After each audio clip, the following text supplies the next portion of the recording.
जैसा कि पहले एक वीडियो अपलोड की है जिसमें कुछ रिमेनिंग एमसीक्यूज को हमने डिस्कस किया है, ये उसका पार्ट 2 है। अगर अभी तक आपने वो वीडियो नहीं देखी तो आप वो वीडियो देख सकते हो।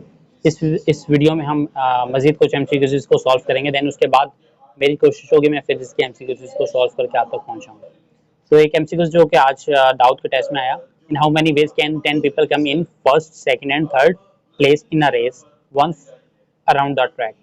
देखो, पहली पोजीशन के लिए हमारे पास ऑप्शंस हैं 10, यानी 10 लोगों में से कोई एक बंदा चूज करेंगे जो फर्स्ट पोजीशन के लिए होंगे, तो 10 ऑप्शंस हो गए। सेकंड के लिए हमारे पास होंगे 9 ऑप्शंस, क्योंकि एक एक जो है ना वो कम हो चुका होगा ना, एक बंदा वो होगा जो हम चूज कर चुके हैं फर्स्ट पोजीशन के लिए। इसी तरह थर्ड पोजीशन के लिए 8 हो जाएंगे, यानी एक कम हो जाएगा, मजीद 9 में से एक कम हो जाएगा, क्योंकि हम एक चूज कर चुके हैं फर्स्ट के लिए, एक चूज कर चुके हैं सेकंड के लिए, तो टोटल बचे 8 लोग बचे, तो 8 ऑप्शंस बचे ना थर्ड पोजीशन के लिए, थर्ड प्लेस के लिए। इन दोनों को मल्टीप्लाई कर दें तो ऑप्शन आंसर आ जाएगा 720। आई होप स्टूडेंट्स आपको ये चीज़ समझ में आई होगी। देखें, हमें जो है वो 10 लोगों में से एक बंदा चूज करना है जो फर्स्ट के लिए, देन फर्स्ट के लिए जो चूज करना है उन 10 लोगों में से, तो कोई भी एक चूज करेंगे। नहीं, हमारे पास 10 ऑप्शंस हैं, 10 ऑप्शन में से हम कोई एक चूज कर सकते हैं, तो 10 ऑप्शंस। इसी तरह सेकंड के लिए 9 ऑप्शंस, थर्ड के लिए आपके पास 8 ऑप्शंस रह गए। अगर रिपीटेशन अलाउड होती तो फर्स्ट के लिए भी 10, सेकंड के लिए भी 10 होते, थर्ड के लिए भी 10 होते, लेकिन रिपीटेशन अलाउ हो नहीं सकती ना, क्योंकि एक ही बंदा या तो फर्स्ट आ सकता है, सेकंड तो नहीं आ सकता, या थर्ड, इस तरह से। तो इसका फाइनली आंसर आया, आप ऑप्शंस को मल्टीप्लाई कर दोगे तो आंसर आएगा 720। The value of A so that the vector A and vector B are perpendicular. इसका परपेंडिकुलर वाली कंडीशन में यानी होता यह है कि ए डॉट बी का प्रोडक्ट ले लो, ए डॉट बी निकाल लो, इसका 0 आएगा, सही है। तो 2i प्लस ए जे प्लस के, तो डॉट प्रोडक्ट निकालूंगा मैं। अब याद रखिएगा, डॉट प्रोडक्ट में आई डॉट आई 1 होता है, जे डॉट जे 1 होता है, के डॉट के 1 होता है, और क्रॉस में 0 होते हैं ये, सही है, याद रखिएगा। ये वजह से बता रहा हूँ, मे भी एमसीक्यूज आ जाए। तो 2i multiply by 6i 12, I dot I 1 हो गया, सही है, plus minus minus A multiply by 3a J dot J 1 plus 2, ये 0 हो गया, क्योंकि ए डॉट बी का डॉट प्रोडक्ट जब निकाल लें तो उन्होंने कहा जब परपेंडिकुलर हैं, दोनों एक दूसरे के परपेंडिकुलर हैं वेक्टर्स, तो ऐसी कंडीशन में दोनों का डॉट प्रोडक्ट 0 के इक्वल होगा। तो यहाँ से आप निकाल लें, ये 12 और 2 हो गए 14, और 3a वहाँ शिफ्ट हो जाएगा, तो a की वैल्यू आ जाएगी 14/3, सही है। 2 dice are rolled once the probability of getting obtaining same faces. Same faces का मतलब होता है कि हमने जो सैंपल स्पेस बनाए उनमें 1,1 आ जाए, 2,2, 3,3, 4,4, 5,5, 6,6। क्या ये मैंने जो लिखा है एक्सप्लेन कर देता हूँ। 1,1 का मतलब है कि डाइस 1 को थ्रो करूँ तो 1 आ जाए, डाइस 2 को भी थ्रो करूँ तो एट द सेम टाइम 1 आए, या फिर डाइस 1 को थ्रो करूँ तो 2 आए, डाइस 2 को भी थ्रो करूँ तो 2 आए। इसी तरह ये सारी कंडीशंस में डाइस 1 डाइस 2 सेम रिजल्ट आए डाइस 1 डाइस 2 में। तो ये 6 ऐसी चांसेस हैं जो कि बन सकते हैं। तो टोटल 6 चांसेस हो गए, ऊपर लिखा। टोटल चांसेस कितने हैं, तो 2 डाइस है ना, डाइस की बात हो रही है तो डाइस की बारी में हम 6n यूज करते हैं, तो 2 डाइस है 6 की पावर 2 36, तो 36, 6 1 6, 6 6 36, तो आंसर आ जाएगा 1/6।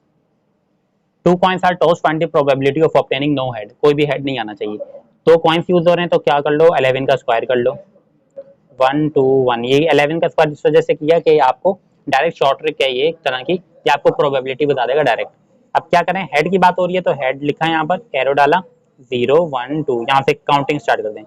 नो हेड की बात हो रही है, यानी नो हेड, कोई भी हेड नहीं आना चाहिए, 0 हेड यानी नो हेड है, 0 का मतलब है नो, कोई भी हेड नहीं, 1 हेड 2 हेड, तो नो हेड हमें चाहिए ना, तो 0 हेड यानी नो हेड, नो हेड की प्रोबेबिलिटी क्या है 1, 1 लिखा।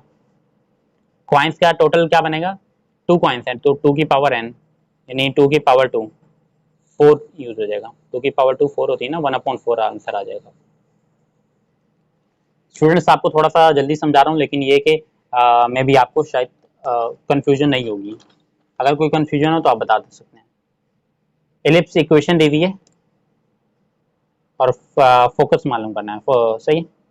16 y² इक्वल टू 144। याद रखिएगा वाई स्क्वायर के साथ जो एलिमेंट इस वक्त लिखा हुआ है वो ए होगा, ए स्क्वायर होगा। एक्स स्क्वायर के साथ तो जो लिखा हुआ है बी स्क्वायर होगा। और हमें फोसाई यानी सी मालूम करने के लिए हमें फॉर्मूला होता है A square equal to B square plus C square.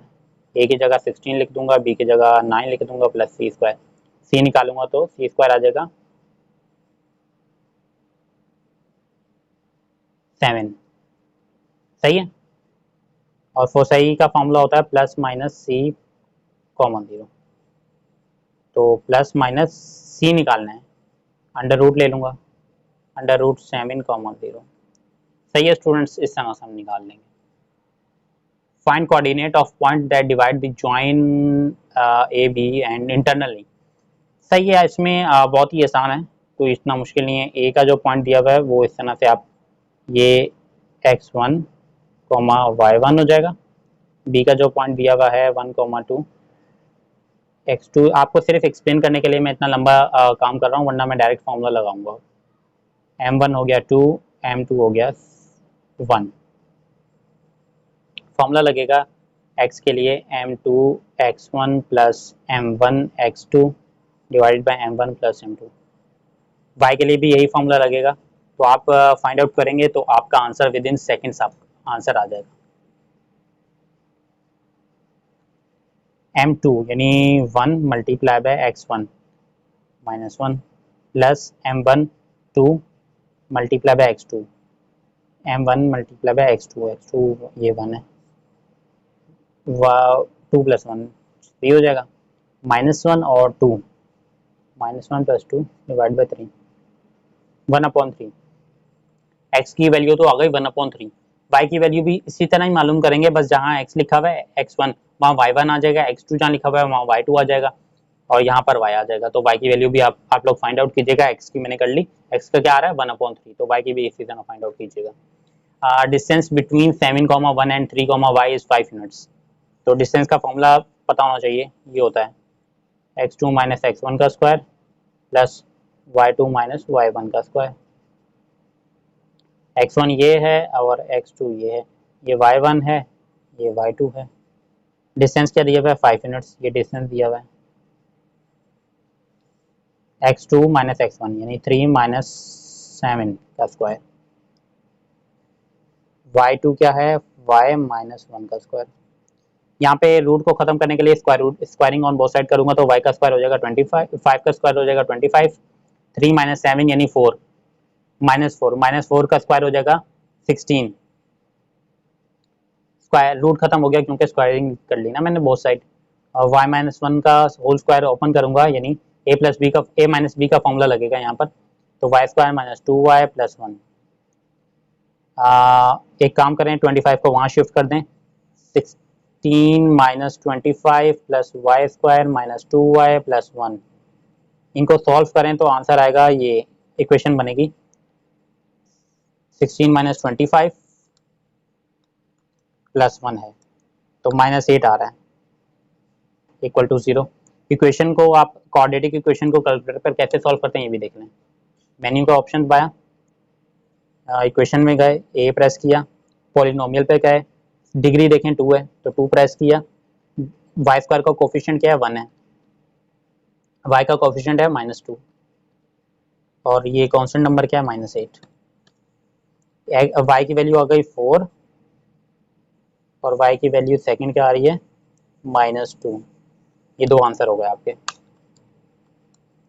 सही है students.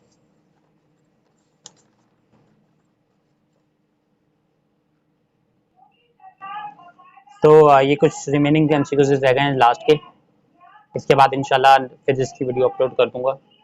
Triangle ABC when a triangle is a degree, ये दिया हुआ है ए, डेटा मैं आपके सामने अपलोड कर देता हूँ, यहाँ पे लिख देता हूँ 48 डिग्री, सी दिया हुआ है 9 सेंटीमीटर, सी का एंगल भी निकाल लें यहाँ से तो 60 डिग्री आएगा। कैसे निकालेंगे, इस तरह से 180 में माइनस करेंगे 8 degree minus B degree equal to C degree, क्योंकि देखिए ना sum of all angle, C का A B plus C angle 180 के इक्वल होंगे। तो इस तरह से ये इक्वेशन बनेगी, सी आ जाएगा 60 के equal. Length of A B निकालना है, यानी ए बी की लेंथ निकालनी है। आप देखें कैसे निकालनी है, sorry length of B C निकालनी है, बी सी निकालनी है। इसको मैंने एक एंगल बोल दिया, इसको बी बोल दिया, इसको सी बोल दिया। ए के सामने वाली ए साइड, बी के सामने वाली बी साइड, सी के सामने वाली C side. Length of B C निकालनी है। बी सी का मतलब होता है ये वाली लेंथ ऑफ बी सी, ये लेंथ ऑफ बी सी है, यानी ए आपको आंसर फाइंड आउट करना है ए का। तो आप करें यहाँ पर यूज करें sine, law of sine, sine A upon A equal to sine C upon C, क्योंकि सी दिया हुआ है ना हमें। साइन ए क्या है 72, साइन सी है 60, सी है 9 सेंटीमीटर। ए आप यहाँ से निकाल लेंगे तो ए का आंसर आपके पास आ जाएगा थ्रू द कैलकुलेटर। यूज कीजिएगा, निकालिएगा। लिमिट, लिमिट वाले क्वेश्चन में डायरेक्ट शॉर्ट ट्रिक है, विद इन सेकंड आपका आंसर आएगा। कैसे, ये आपका आंसर है। कैसे पता चला, लिमिट वाले क्वेश्चन में एक्स इन्फिनिटी दिया हुआ है ना, जब भी इन्फिनिटी दिया हो तो और इस तरह से जो है कुछ पॉलिनोमियल टाइप इक्वेशंस दी हुई हो, तो आपने क्या करना है, न्यूमिनेटर और डिनोमिनेटर में हायर पावर का कांस्टेंट लिखना है। हायर पावर देखें एक्स क्यूब हायर पावर है क्या, x4, x कौन सी हायर पावर, पावर 4 ना, इसका कोफिशिएंट देखें क्या है -7, -7 लिख दिया। नीचे देखें हायर पावर x की पावर 4 है यहाँ पर भी, तो इसका कोफिशिएंट क्या है +5, प्लस लिख दिया, आंसर आ गया। एक क्वेश्चन दिया हुआ था जिसका जो थ्योरी थी, यानी वो इस वक्त यहाँ पर लिखी भी नहीं है, तो लेकिन काम ये था कि आर्क लेंथ दी हुई थी आपको 2 सेंटीमीटर, यानी सर्किल बना हुआ था एक, इस तरह से करके ना डायग्राम बनी हुई थी। तो इस तरह से करके यूं लिखा, सारे डायग्राम के अंदर यूं बना हुआ था 2 सेंटीमीटर, यहाँ थीटा लिखा हुआ था और यहाँ जो है वो रेडियस 0.5 लिखा हुआ था। सही है, तो कहा हुआ था फाइंड थीटा, बस कुछ मतलब वर्डिंग लिखी हुई थी और डायग्राम बनी हुई थी इस तरह से करके। तो मैंने वहां से डेटा निकाला, ये आर्क लेंथ 2 सेंटीमीटर हो गई, रेडियस दिया हुआ है 0.5 और थीटा यानी फाइंड आउट करना है, तो S equal to R theta होता है। एस यानी 2 सेंटीमीटर, आर है 0.5, थीटा मल्टीप्लाई हो रहा है 2 divide by 0.5 equal to theta. लेकिन एक ट्विस्ट है, जो थीटा आएगा वो रेडियन में आएगा। क्वेश्चन में कहा हुआ था फाइंड थीटा इन डिग्री, तो जो है अब हमें थीटा जो है वो डिग्री में फाइंड आउट करना है। थीटा आ रहा है 4 रेडियंस, तो डिग्री में फाइंड आउट करने के लिए आप क्या करेंगे, 4 multiply by 180 divided by pi, ये आंसर करेंगे तो आपका आंसर आ जाएगा। सही है students, 4 multiply by 180 divide by pi, तो आपका आंसर आएगा 229.299, 229.299 डिग्री। आई होप यही आंसर आ रहा है। हाँ बिल्कुल सही है, यही आंसर है। सही है, 229.299 डिग्री, यानी अगर मैं इसको अप्रोक्सीमेट कर लूँ तो 230 डिग्री, ये आंसर है आपका। सही है, डायग्राम बनी हुई थी, डायग्राम के थ्रू हमने डेटा निकाला और उन्होंने कहा था फाइंड थीटा इन डिग्री, क्योंकि थीटा जो है वो रेडियन में आता है आंसर, इस फॉर्मूले में हम रेडियन में पुट करते हैं ना, तो डिग्री में कन्वर्ट करना पड़ेगा। एक क्वेश्चन था जो कि आज के पेपर में आया, डबल इंटीग्रेशन वाला था, cos x, cos x की पहले एक इंटीग्रेशन को सॉल्व करें। cos x की जब आप लगाएंगे तो sin x आएगा, x का डेरिवेटिव यहाँ पे मौजूद है ना, इसी वजह से एंगल का जब डेरिवेटिव वो मौजूद हो तो हम फॉर्मूला अप्लाई कर सकते हैं। तो cos x की इंटीग्रेशन में फॉर्मूला होता है sin x, एक इंटीग्रेशन रह गई अब, क्योंकि एक इंटीग्रेशन हट चुकी है ना, ये एक इंटीग्रेशन को सॉल्व किया। sin x का इंटीग्रेशन होती है माइनस cos x प्लस सी, ये आपका आंसर आ गया। विद इन सेकेंड्स जितने भी क्वेश्चंस किए हैं बहुत जल्दी करने की कोशिश की है। कोई चीज़ ना समझ में आई हो तो आप पूछ सकते हो, कोई भी क्वेश्चन हो, क्वेरी हो आपकी, आप पूछ सकते हो। बस इंशाल्लाह कुछ ही देर में हम फिजिक्स की वीडियोस को अपलोड करना स्टार्ट कर देंगे। कुछ 5 मिनट्स की 7 मिनट्स की वीडियोस में इस तरह करके अपलोड कर दूंगा, स्टार्ट कर दूंगा। सो अगर आपका कोई क्वेश्चन हो तो आप पूछ सकते हो।